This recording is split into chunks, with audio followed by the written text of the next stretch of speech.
सोचिए, एक रात आप अपने घरों में सो रहे हैं, अपने सपनों में खोए हुए, और अगली सुबह जब सूरज उगता है तो आपकी पूरी बस्ती, आपका शहर बस एक अतीत की कहानी बन जाता है।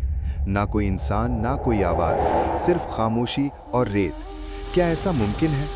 कुरान की एक ऐसी ही खामोश कहानी है जो हमें इतिहास के पन्नों में ले जाती है, एक ऐसी बस्ती की तरफ जहां एक रात में सब कुछ खत्म हो गया। आज हम उस रहस्यमयी कहानी को उजागर करेंगे और जानेंगे कि कैसे घमंड और अनदेखी का नतीजा तबाही हो सकता है।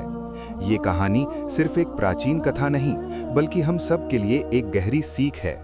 तो तैयार हो जाइए एक ऐसी यात्रा पर जहां हम जानेंगे कि वो बस्ती कौन सी थी, उनके साथ क्या हुआ और आज भी वो हमें क्या सिखाती है।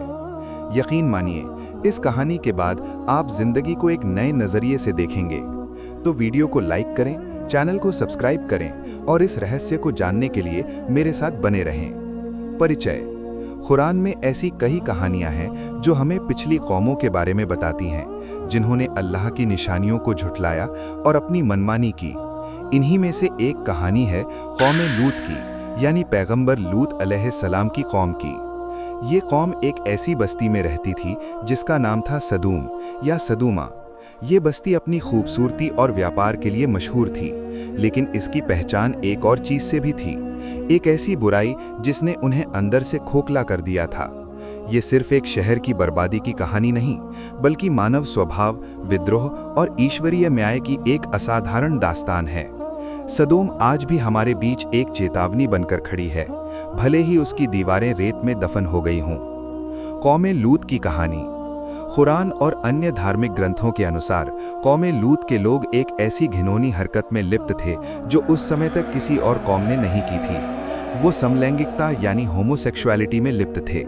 ये सिर्फ एक व्यक्तिगत बुराई नहीं थी, बल्कि ये उनके समाज में इतनी आम हो चुकी थी कि उन्हें इसमें कोई बुराई नजर नहीं आती थी।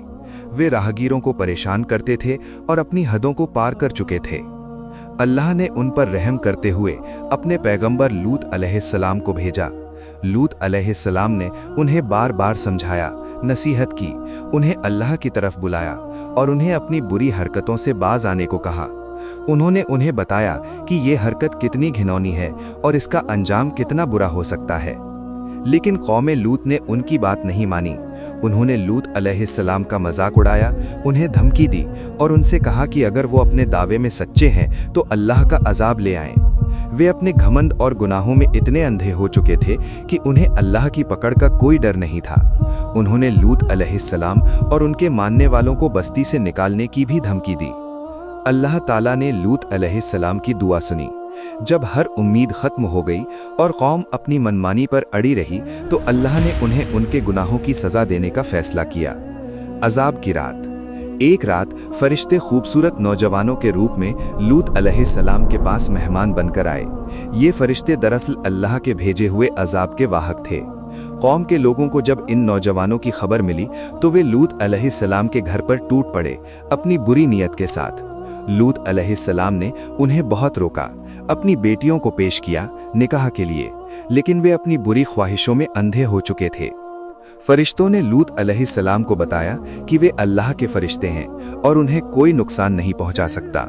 उन्होंने लूत अलैहिस्सलाम और उनके परिवार को अल्लाह की हिदायत के मुताबिक उस बस्ती से रात के आखिरी हिस्से में निकल जाने का हुक्म दिया और कहा कि कोई भी पीछे मुड़कर ना देखे।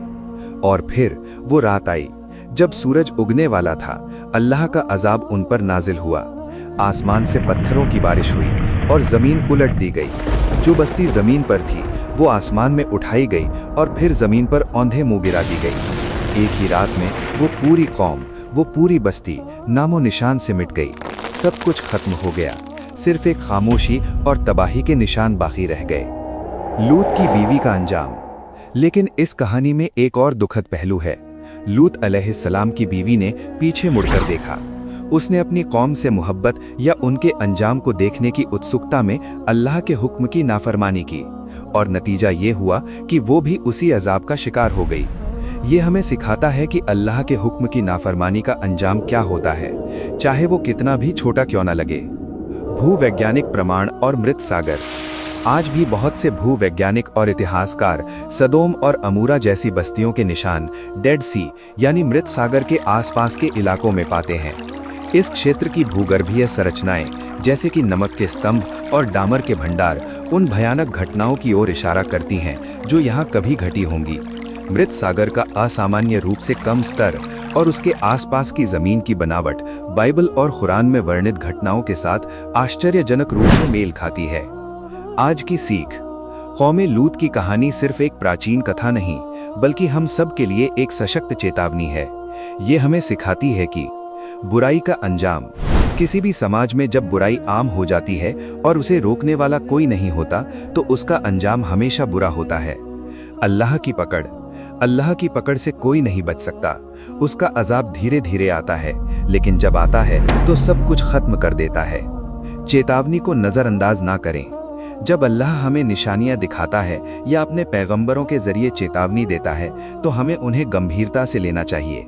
अच्छाई पर डटे रहना, पैगंबर लूत अलैहिस्सलाम की तरह हमें बुराई के खिलाफ खड़े रहना चाहिए, भले ही हम अकेले हों। सीमाएं और नैतिक मूल्य, हमें हमेशा अपनी सीमाओं और नैतिक मूल्यों का पालन करना चाहिए जो हमें धर्म और प्रकृति ने सिखाए हैं।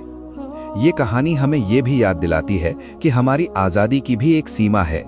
जब हम उस सीमा को पार करते हैं तो नतीजे भयानक हो सकते हैं।